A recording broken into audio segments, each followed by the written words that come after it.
કુબેર ભંડારી મંદિરે વંશ પરંપરાગત રીતે પૂજા કરતા પૂજારીઓએ એક માસ બાદ પુનઃ પોતાના હક અને અધિકારો સાથે મંદિરમાં પ્રવેશ પ્રાપ્ત કર્યો છે।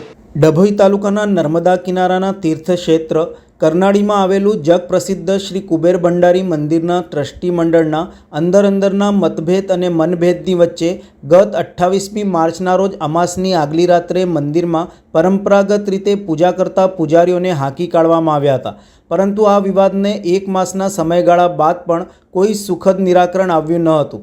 ત્યારે શનિવારના રોજ ચેરિટી કમિશનર દ્વારા શ્રી કુબેરેશ્વર સોમેશ્વર સંયુક્ત સંસ્થાન ટ્રસ્ટે 686 નંબરનો હુકમ કરવામાં આવતા વિવાદ છંછેડાયો હતો। હુકમ લઈને આવેલા ચેરિટી કમિશનર કચેરીના રોનક ઠાકોર સહિતના કર્મચારીઓ, ડભોઈના ડીવાયએસપી આકાશ પટેલ, ચાંદોદ પોલીસ સ્ટેશનના પીઆઈ એલબી તડવી સહિતના અધિકારીઓ વચ્ચે ચાંદોદ પોલીસ સ્ટેશનમાં ચાલેલી 4 કલાકની બેઠક અને વાટાઘાટોના અંતે સાંજે 5 કલાકે ચેરિટી કચેરીના કર્મચારીઓ દ્વારા હુકમની બજાવણી કરવામાં આવી હતી।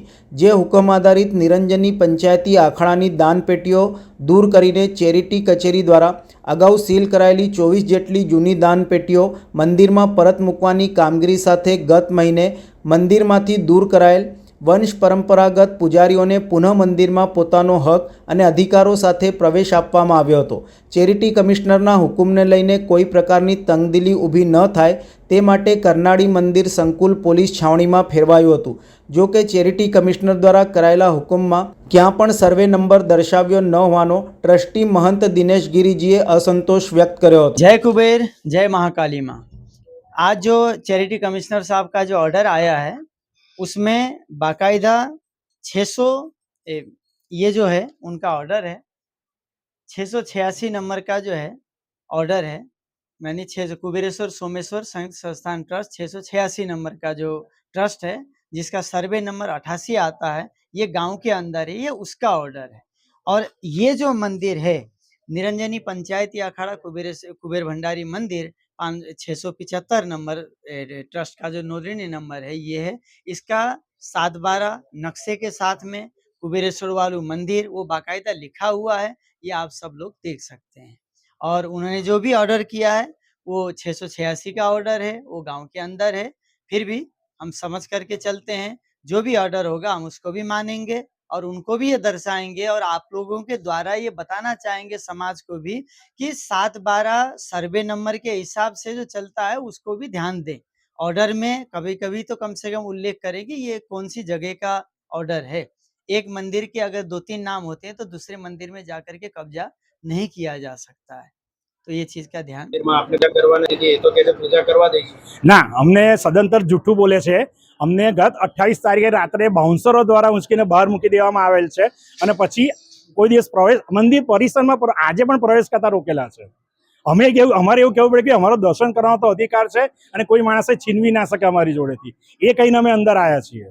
तो जो एवुं अने बीजुं के धारो के अમને रोकता ना होय तो अमारे कम्प्लेन करवानी जरूर केम पड़ी, चैरिटी कमिश्नरश्रीए ऑर्डर करवानी जरूर केम पड़ी आ बाबते, अने पोलीसने सूचना आपी छे के भाई अમને पोलीसनुं रक्षण आपो। એટલે આ તો લિટરલી લેન્ડ ગ્રેવિંગ મિલકત પચાવી પાડવાના બદ ઇરાદાથી કરવામાં આવેલું કૃત્ય છે। મનસ્વીપણે ટ્રસ્ટ ચાલે તે બધા ટ્રસ્ટીઓ ભેગા મળી બહુમતીથી ઠરાવ કરીને નિર્ણય કરે। કોઈ એક જણના મનમાં ફાવ્યું, બે જણના મનમાં ફાવ્યું એ રીતે કોઈ નિર્ણય ના થાય। આ તો મનસ્વીપણે કરી રહ્યા છે। 3 ટ્રસ્ટીઓ પોતે પણ કમ્પ્લેન કરી છે આમની સામે, 5માના 3 ટ્રસ્ટીઓ પણ કમ્પ્લેન કરી છે કોર્ટમાં કે બી આ બે જણ ગેરકાયદેસર ખોટા કૃત્ય કર્યા છે, મંદિરની મિલકત તોડી નાખી છે। કોને પૂછીને કર્યા બધું?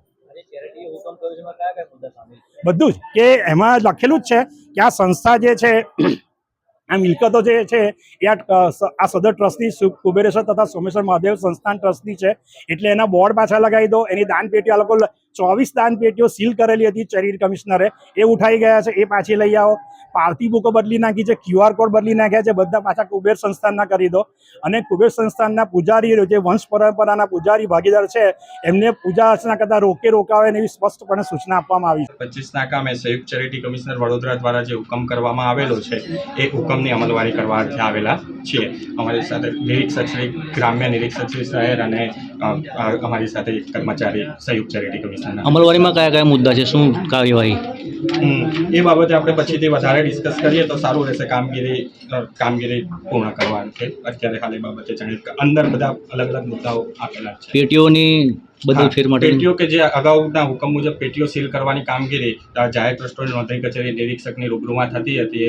એ પેટીઓ ત્યાં આગળ હતી, એનું પંચક્યાસ કર્યા પછી ખબર પડી તે જગ્યાએ નથી, તો તે જગ્યાએ પાછી મૂકવા માટેની કામગીરી કરવા અર્થે તથા બીજી જે અન્ય મુદ્દાઓ છે એ બધાની મુદ્દાઓની કામગીરી કરવા અર્થે આવેલા છે. હુકમણીમાં બીજા કયા કયા મુદ્દાઓ સામેલ હતા સાહેબ વજવણીમાં? પછીથી તમને વધારે જવાબ આપીશ. અત્યારે જે હુકમ કરવામાં આવ્યો છે એ 686 નો હુકમ કરવામાં આવ્યો છે, પરંતુ આ જે કુબેર મંદિર છે તે એ 675 નોંધાયેલું છે. રજિસ્ટર નોંધણી શું કહેશો?